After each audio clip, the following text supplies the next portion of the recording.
Welcome back to the lineup. Wrapping up shop here, we've got some World Series predictions to make and some NFL teams to call overrated and underrated. Ryan Croke, Jake Bowen, Joel Pelachik, once again. All right, we're starting with the MLB. Okay. Jake, Mr. Baseball guy, you had the worst bracket of anybody on the panel. And let's see who you got in the World Series because it's probably going to be wrong.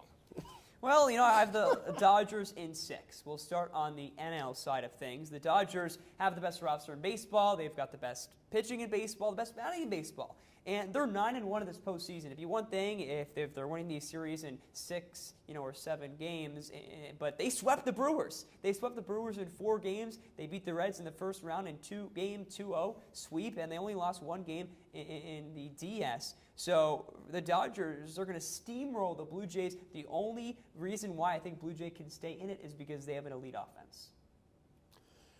Listen, I'm not going to pretend that I'm a baseball guy. You guys know that's not my forte, and even I can see that this is going to be an easy series for the Dodgers. I have them in 5 games. I mean, they're a wild card team that came in and beat the Reds, like you said, but they've just been dominant. They've lost 1 game. There's no reason for them to slow down now. I think it's going to be a relatively easy series for them.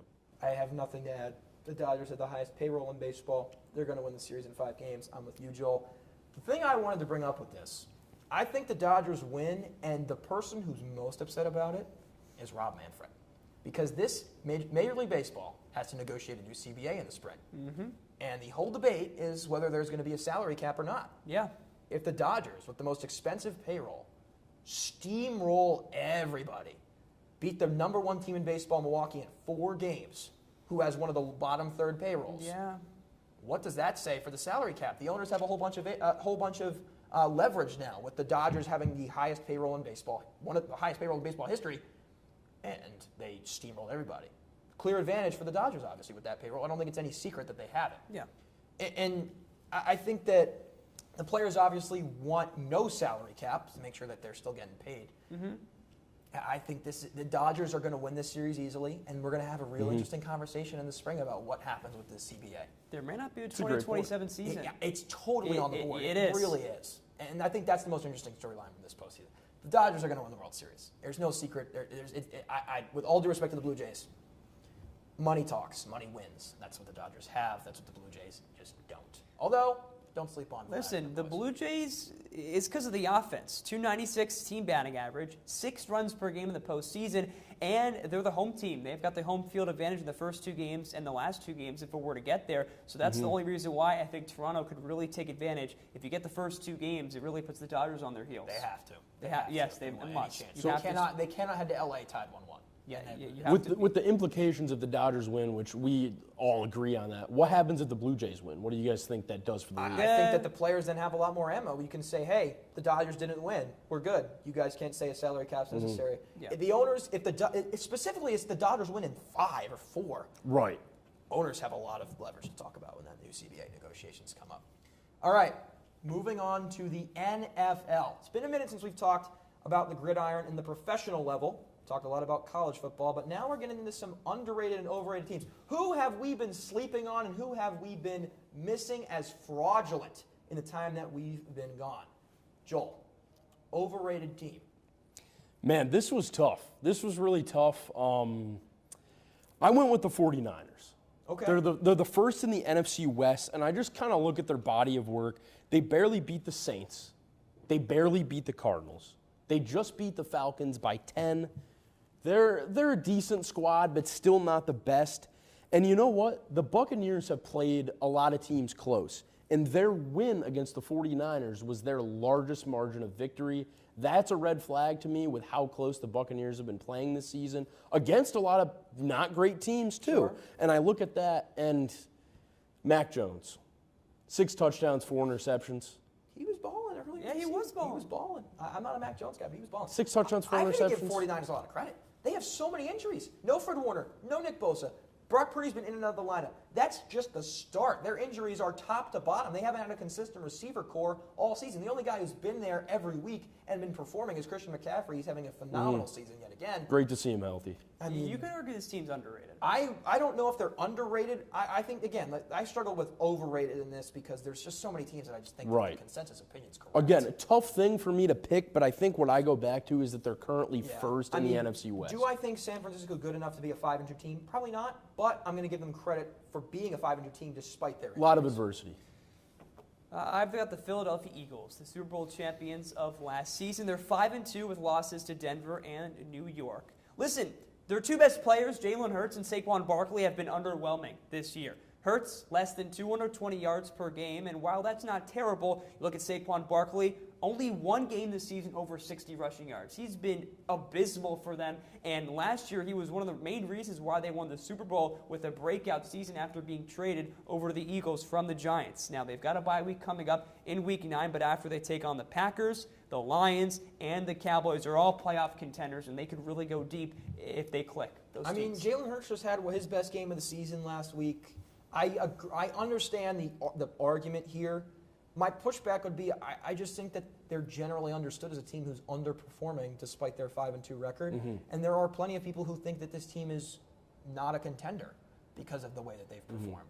I think that they agree with you again. If they lock in, they lock in. They're going to be probably the best team in the league. I don't think they're overrated. The team I think is overrated is the Green Bay Packers. Top seed in the NFC, and they don't deserve it at all. 4-1-1. There's like 5 NFC teams with 5 wins, but because the Packers have a bye and then have a tie, they're the number 1 seed. So ridiculous. I'll say this. They have the potential to be the best team in the NFL. On both sides of the ball, they have so much talent, but they haven't lived up to it. That loss to the Browns, not good. That loss to that tie with Dallas, that offense is great. But Dallas, you never know what you're going to get. You probably have the best you're going to get performance from Dallas all season. This team let an awful Cincinnati team stay in the game until the fourth quarter, and they needed a fourth quarter comeback to beat the Cardinals this past week. They're not playing up to standard. They are not playing like the top seed in the NFC. They don't have the record of a top seed in the NFC. They've just gotten lucky. I think that they can be, like Jake said about the Eagles, they can be a Super Bowl contender, but they're not playing that way right now. Jake, coming to you for underrated. We have the Seattle Seahawks. Now, last year when Geno Smith left, and Geno Smith is playing terrible on the Raiders, but he led the Seahawks to back-to-back 10-win seasons. So if you're Seattle looking for a quarterback to replace Sam Darnold coming off of a career year, and boom, they're 5-2. He's 7th. Darnold is 7th in the league in passing yards with over 1,700 yards, 12-4 touchdown interception ratio. He's picking up right where he left off in Minnesota. And the defense, oh my goodness, second in the NFC behind the Rams, giving up less than 20 points per game. They have a tough schedule, though, the rest of the year. Only 3 teams they play are below 500. But if Darnold keeps playing better than he was playing in Minnesota last year, they can make a run. I will say this. I have to apologize to Seattle. I think that there might be. They were one of my picks for overrated, but I hated on their offseason all last year, and Darnold's been great. JSN is having a phenomenal season. That defense is legit. Yeah. They're a great team in my. They're not a great team. They're a very good team. They're an underrated team. I disagree, but they're very good. You know, I don't think this team is going to make much movement, but when I look at the term underrated, it has to go to the Cowboys. They're 3-3-1. They're second in the NFC East, and they're overshadowed by the Eagles underperforming and by the storylines of Jackson Dart and Cam Scatterbo, rightfully so, in New York. You could take away that Packers overtime tie if you want to. I mean, you spoke about it earlier. I wouldn't take it away. Yeah, okay. Yeah, you know, it's impressive for a team like the Cowboys, I think. But 2 things I want to look at here. First of all, Dak has the best QBR in football right now. I think that's important to look at. Yeah, he's the only reason they're 3-2. He's been great. He's been performing great. And another thing, all of their losses are to winning teams. Sure. All of them. Yeah. My underrated team, there's been a lot of speculation about who it's going to be. New England Patriots are not my pick. It's the Atlanta Falcons. 3rd in the NFC South. This team beat Buffalo and beat them good. They have one of the best defenses in the league. They have some of the best skill position talent in the NFL. All this team needs is consistent quality quarterback play from Michael Penix, and they can take out pretty much anybody in the NFC. I like this team a lot. They have the talent, but can Michael Penix give them enough? Do I have the most faith in him in the world? No. But if he can just be a quality quarterback on a consistent level, they can beat anybody any given I think week. he can be. I think hope he's he got can. it in him. I really do. Well, that's going to do it for us this week. Covered all the bases. James Franklin's gone. Underrated, overrated NFL World Series predictions and some college football breakdowns. Alabama's the best team in the SEC. Pretty much all of us agree on that, except for maybe one of us. Anyway, we'll see you all next week. Thank you for joining us.